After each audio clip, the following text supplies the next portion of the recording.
सदाशिवसमारम्भा शङ्कराचार्यमध्यमाम् अस्मदाचार्यपर्यन्तं वन्दे गुरुपरम्पराम्। ओम शिवगुरवे नमः।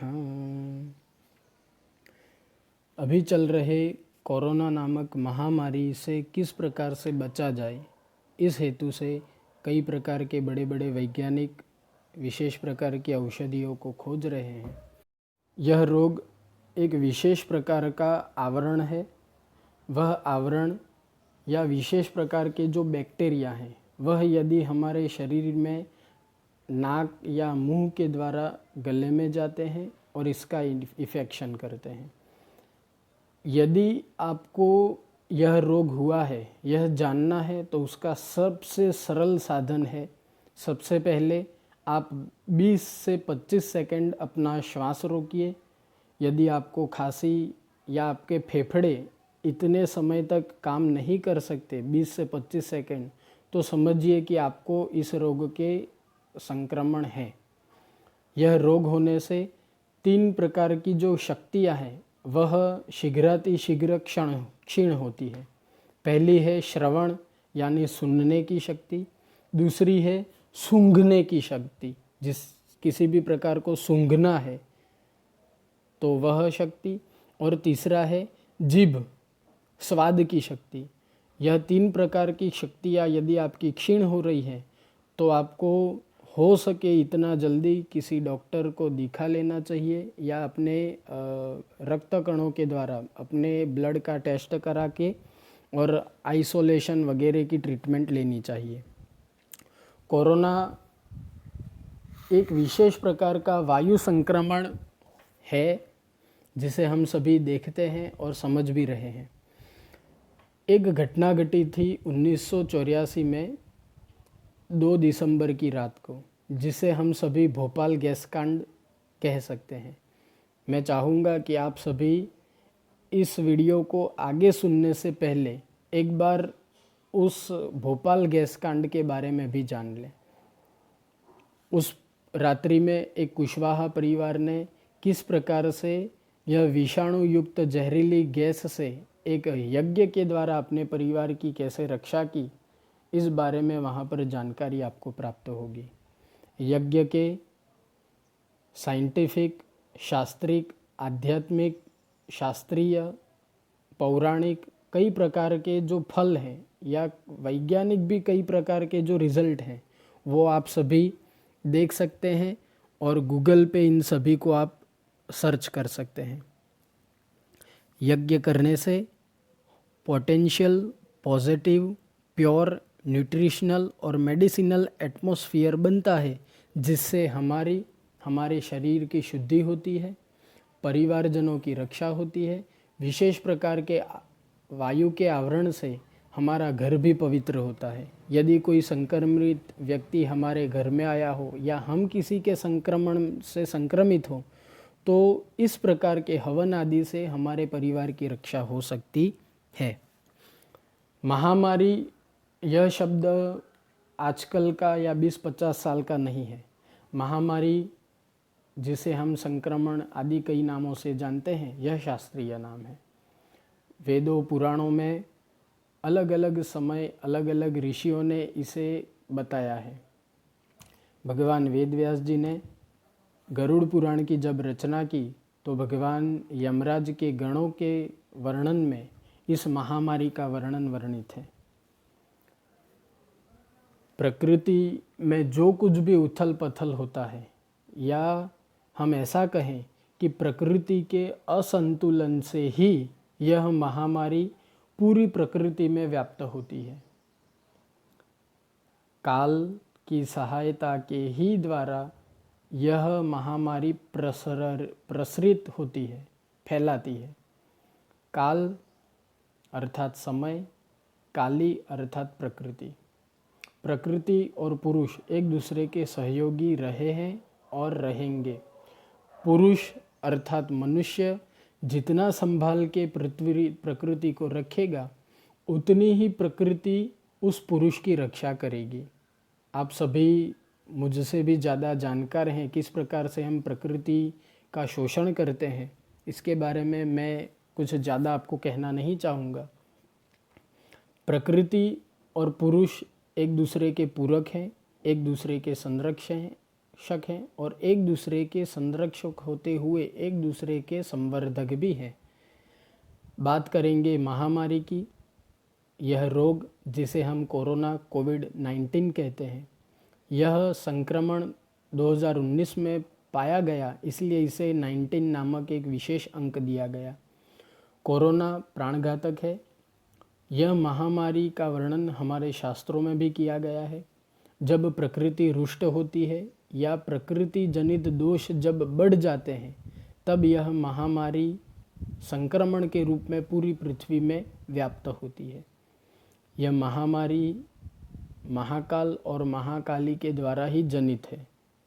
विश्व का मोहन, जगत की उत्पत्ति, स्थिति, लय, यह सभी देवी भगवती महाकाली पराशक्ति के हाथ में है। उसी देवी की आराधना से विज्ञान का फल हमें प्राप्त होता है। रिजल्ट ऑफ साइंस, यह देवी देवताओं की आराधना पर ही आधारित है। देवी देवताओं की आराधना से ही विज्ञान का फल हमें मिलता है। विज्ञान के फल के द्वारा अर्थात साइंस का रिजल्ट वह डिफेंसिव ऑफ प्रॉस्पेरिटी होता है, जिससे हमारी रक्षा भी होती है और समृद्धि भी होती है।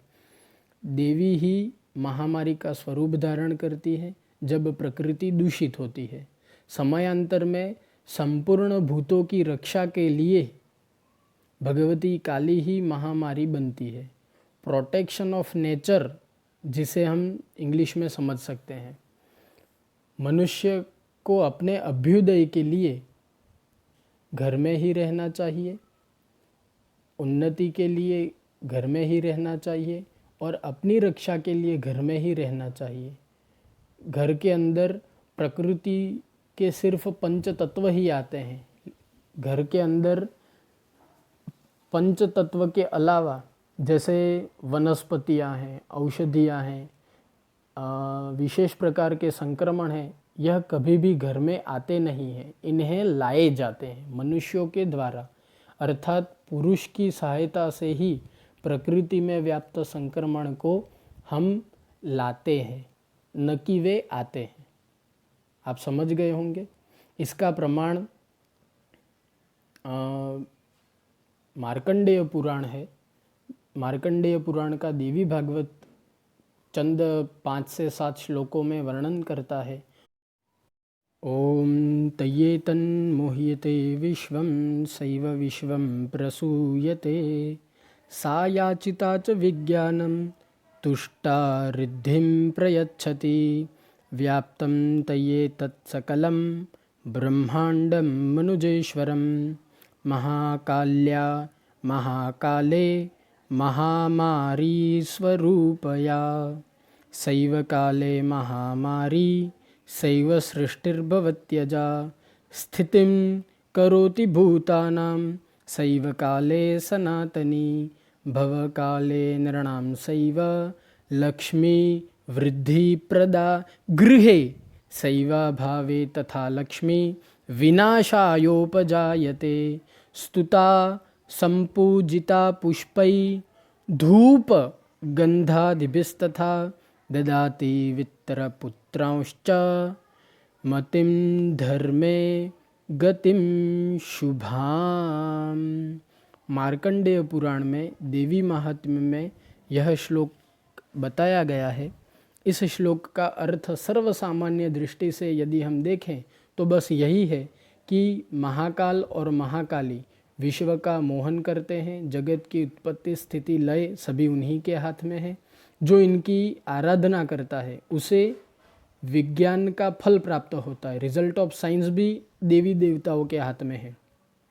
तुष्टा रिद्धिं प्रयच्छति, अर्थात डिफेंसिव प्रॉस्पेरिटी भी हमें प्राप्त होती है। महामारी काली का ही स्वरूप है। संपूर्ण भूतों की रक्षा उन्हीं के हाथ में है। संपूर्ण भूत अर्थात पृथ्वी, वनस्पति, औषधि, पशु, पक्षी, ये सभी की रक्षा उन्हीं के हाथ में है। यदि हम प्रकृति को क्रॉस करते हैं, यदि हम प्रकृति को नष्ट करते हैं, तो वह काल हमें भी दंडित करते हैं। मनुष्य को अपने कल्याण के लिए, अपने रक्षा के लिए घर में रह करके शांत चित्त से देवी की आराधना करनी चाहिए। इससे देवी प्रसन्न होती है। तुष्टा रिद्धिम, जब देवी प्रसन्न होती है, यदि हम घर में रहेंगे, कहीं आएंगे जाएंगे नहीं, हमारे परिवार की रक्षा करेंगे, तो इससे हमारी वृद्धि होगी, हमारा कल्याण होगा, हमारी प्रगति होगी। घर में रहने से उन्नति की भी प्राप्ति होगी। इसीलिए स्टे होम वगैरह हम आजकल एक दूसरे को कहते हैं और इसी से हमारी रक्षा होगी। महाशक्ति विनाश करती है, महाशक्ति महाकाली ही हमारी रक्षा करती है। और इनकी आराधना करने से, धूप आदि करने से हमारे घर में धन की भी वृद्धि होगी, पुत्र परिवार की रक्षा भी होगी। ऐसी महाशक्तिशाली महामारी स्वरूप देवी भगवती को शांत करने के लिए एकमात्र यज्ञ ही, एकमात्र वायु के संक्रमणों को नष्ट करने के लिए किए जाने वाले कृत्य ही हमारे लिए विशेषकर कारगर साबित होंगे, सफल होंगे, फलीभूत होंगे। और ऐसे यज्ञ आदि के द्वारा ही हमारे परिवार की, देश की रक्षा की जा सकती है। विशेष प्रकार के द्रव्यों की सहायता से, विशेष प्रकार की लकड़ियों में उत्पन्न अग्नि या प्रज्वलित अग्नि, वह हमें अच्छी बुद्धि प्रदान करेगी, अच्छा इम्यूनिटी देगी, शरीर में रोग प्रतिकारक शक्ति भी बढ़ेगी। इससे न्यूट्रिशनल और मेडिसिनल एटमॉस्फेयर भी बनेगा। अब बात आती है यज्ञ की।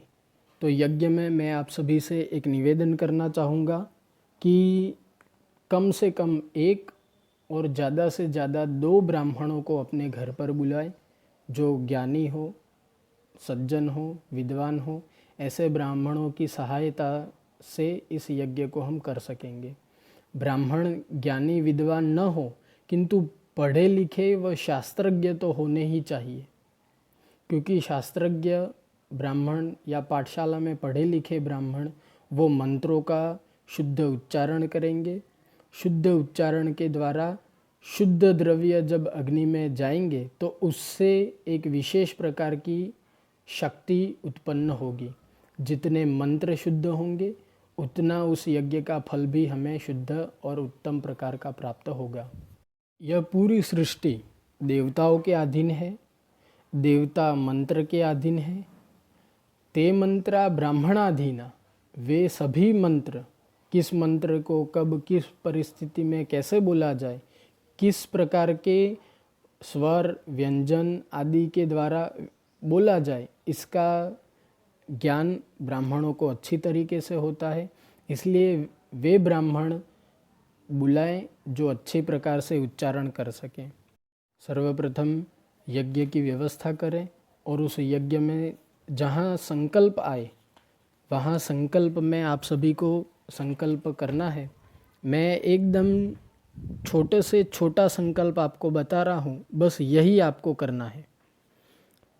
आगे का जो भी पक्ष है वो ब्राह्मण कराए, और यदि ब्राह्मण न मिले, कोई ऐसी परिस्थिति हो कि ब्राह्मण आ जा नहीं पा रहे हैं, तो आप स्वयं भी कर सकते हैं। लेकिन ब्राह्मणों का सानिध्य होना अत्यंत आवश्यक है।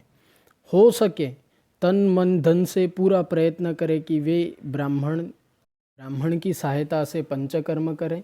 और तदनंतर यदि आप अकेले कर रहे हैं तो संकल्प करें।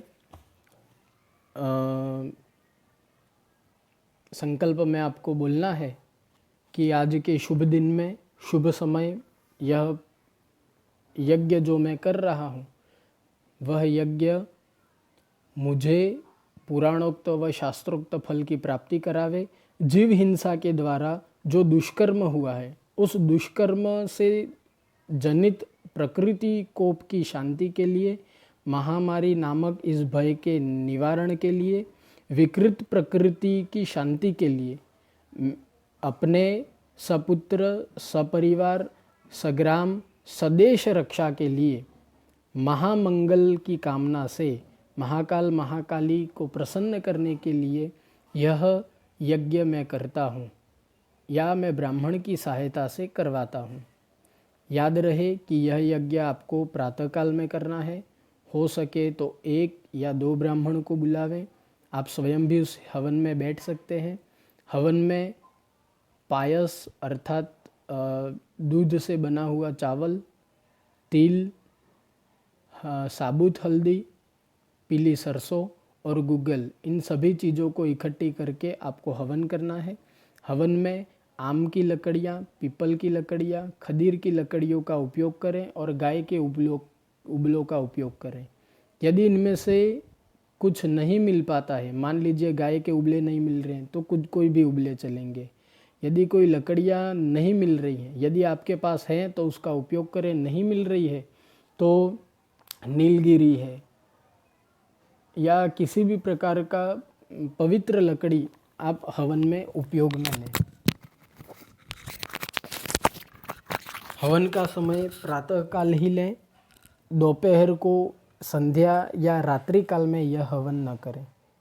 हवन में ब्राह्मण की सहायता से अग्निस्थापन पर्यंत कर्म करें, देवताओं का पूजन करवाएं, षोडशोपचार विधि से पूजन करें।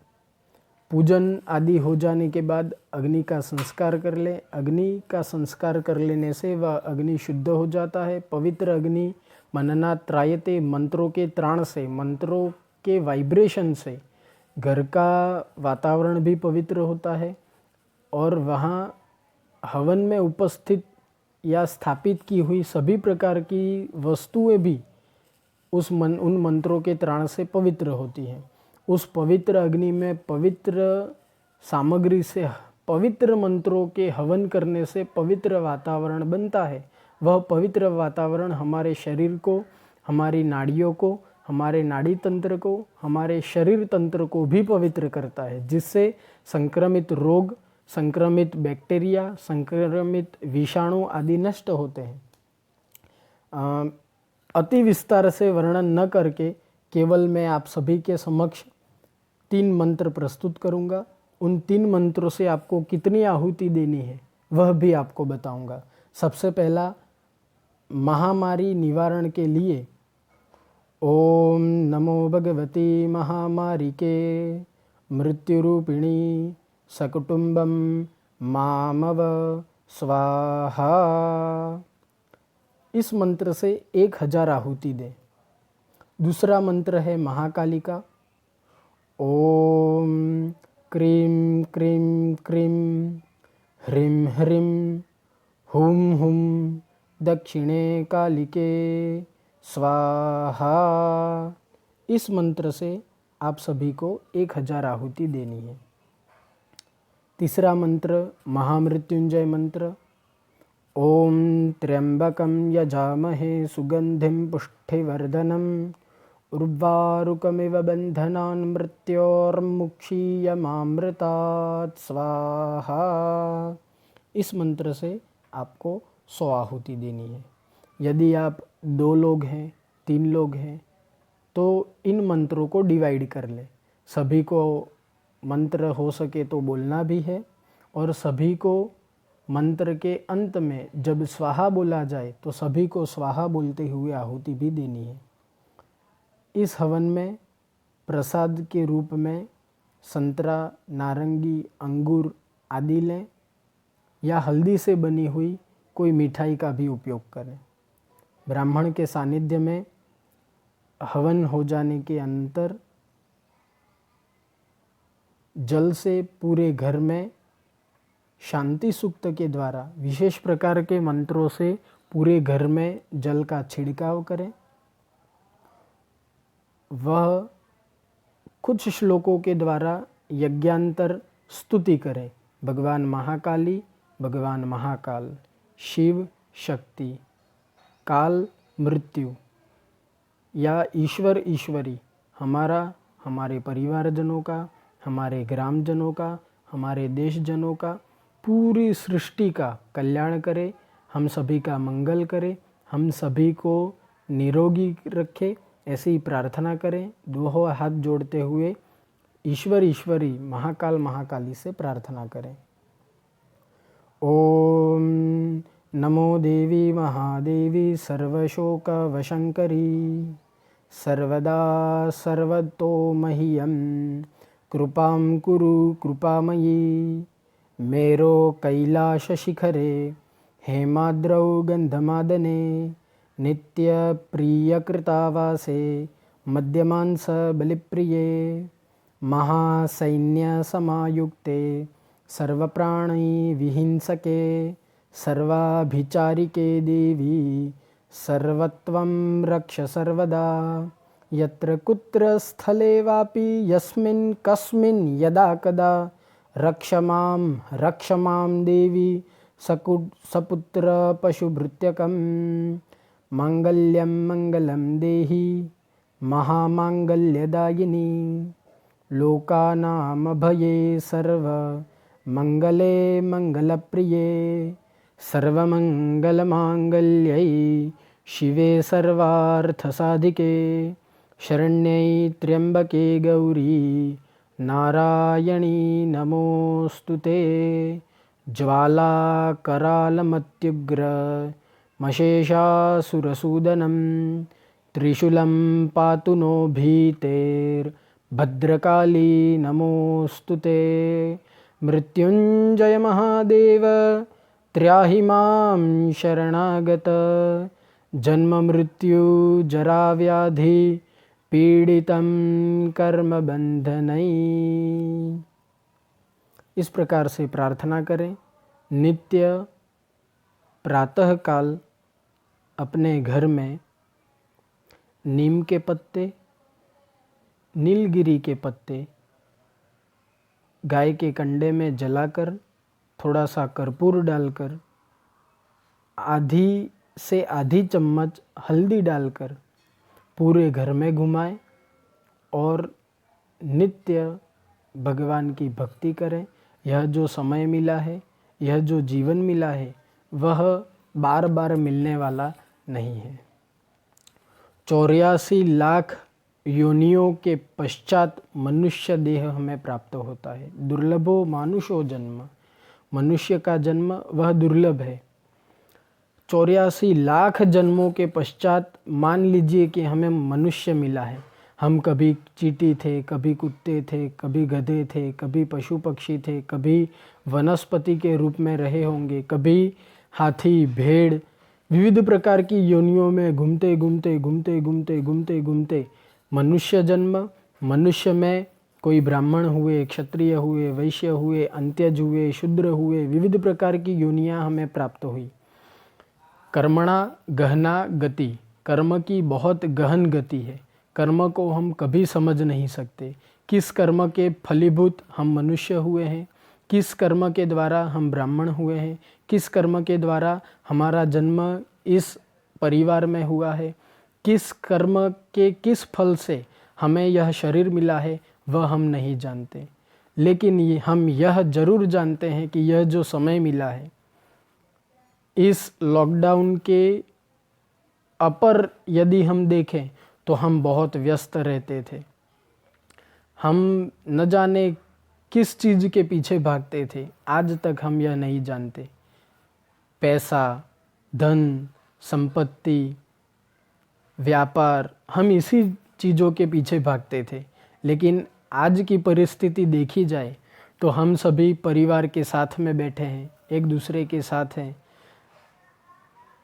हम भोजन अपने हाथ से बना सकते हैं, हम परिवार के साथ समय बिता सकते हैं, हम परिवार के लिए जी सकते हैं, हम थोड़े से थोड़े धन में भी अपना जीवन बिता सकते हैं, हम किसी भी परिस्थिति में अपने जीवन को जी सकते हैं। यह प्रेरणा हमें इस महामारी ने दी है। इस महामारी ने हमें बहुत कुछ सिखाया है। बस उस महामारी ने जो हमें सिखाया है, इस सीख को हमें जीवन पर्यंत जीना है। आप सभी से एक छोटा सा अनुरोध यह भी करूँगा कि आपके आस पड़ोस में, मैं थोड़ा क्षमा प्रार्थी भी रहूँगा कि जो स्टेट गवर्नमेंट ने जो फंड बताए हैं, जो माननीय प्रधानमंत्री जी ने पीएम केयर फंड वगैरह बताए हैं, यदि आपके पास अधिक धन है तो पीएम फंड, सीएम फंड, विविध प्रकार के फंडों में भी दान करें। लेकिन सबसे विशेष आपके आस पड़ोस में जिन्हें आपकी ज़रूरत है, आपके मित्रों को, आपके संबंधियों को, आपके घर में काम करने वाले वर्ग को, आपके पहचान के लोगों को, यदि आपके धन की, आपकी दयालुता की जहाँ जहाँ आवश्यकता है, पहले वहाँ सहयोग करें, उसके बाद में दूर जाएं। वह विशेष यह जो समय मिला है उस समय का सदुपयोग करें, कुछ पढ़ें, आप में जो कला है वह कला को और आगे बढ़ाएं, भगवान का भजन करें, भगवान की थोड़ी भक्ति भी करें।